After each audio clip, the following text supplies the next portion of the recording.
Hey guys, great to have you here today. In this video, I'm gonna do something a little bit different. A lot of times I get requests for people to want to see me hit some shots, so I'm just gonna go ahead and hit some pitch shots.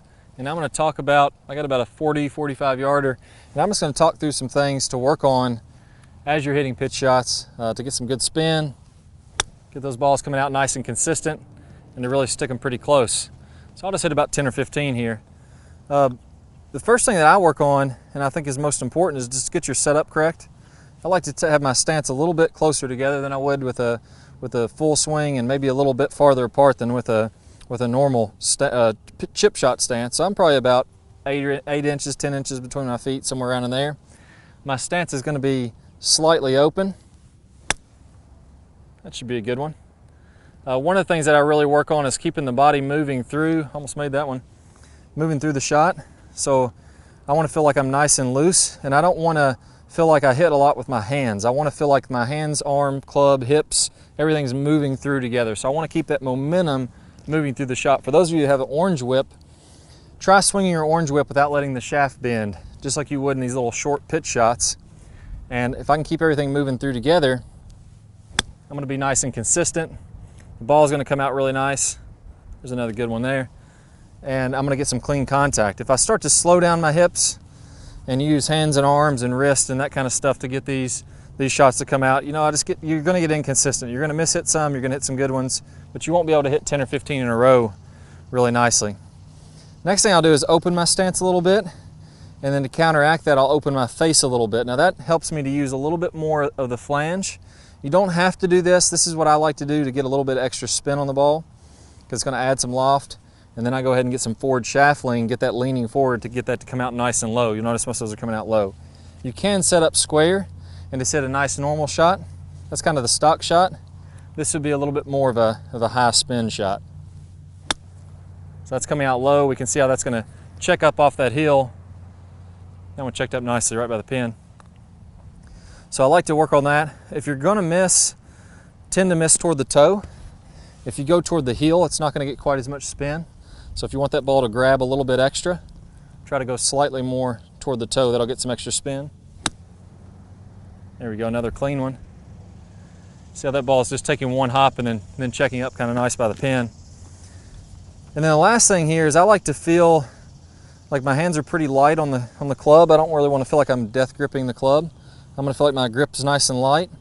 And I'm going to feel most of the pressure in the bottom couple fingers in my left wrist. And again, I'm going to keep that moving right on through. So if I stop my body and I have to push the club through, I'm going to feel like my hands tighten up and I almost get a little bit of a jab or a poke in there. I want to feel like it's nice and smooth all the way on through.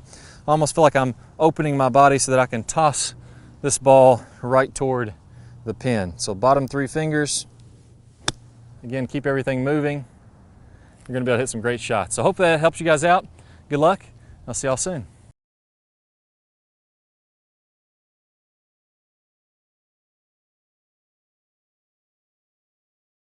All right guys, I hope y'all really enjoyed this video. If you did, I got an even better bonus for you. If we want to get distance in the golf swing, we've got to get a lot of lag, and then we've got to let that lag go. Well, I've got my #1 lag video. I'm going to play a preview of that here in a second. If you're on a desktop device, go ahead and click the link that pops up on your screen. If you're on a phone or a tablet, click the iCard that's somewhere on your screen right now. That's going to take you to where you can get instant access to that full video. Plus, you're going to get 5 videos from our Top Speed Golf system. Never going to cost you a dime. If you have any questions, put them in the comments below. Click that thumbs up button, that really helps us out. And also remember to subscribe, that way you'll see our newest videos. See you guys in the lag video. Hi guys, and welcome back. I'm Clay Ballard, and in today's video we're going to talk about one of the absolute worst drills for creating lag. It's a very common drill that I see. And in this drill, what we're going to do is we're going to set the wrist very early to create an angle of lag, and then we're going to try to hold this throughout the swing. It's one of the worst things that you can do to build lag. I'm going to talk about the science behind why this is the case, and I'm also going to give you a great drill to help you improve your lag, all in this video. Let's go ahead and get started. If I do it this way versus holding that position, exact same thing happens when we're building the lag in the golf swing. So what we want to do is throughout the swing, I want to have a very low and wide takeaway. So I'm not going to set my wrist early at all. If you look at a lot of the top players, you look at Adam Scott, very wide takeaway, not very much wrist set at all. You look at Rory McIlroy, look at Tiger Woods. All these players are using a wide takeaway and not getting very much wrist set, so that later in the swing, as we start down, we can increase this wrist set, and we're really only going to max out this angle of lag for a split second in the downswing. Okay, so a 3-step drill here. Now, as we get started with this, I want to remind you that the fulcrum in this golf club for getting a massive amount of lag is right at the end of the golf club. This is where I want my hinge point to be.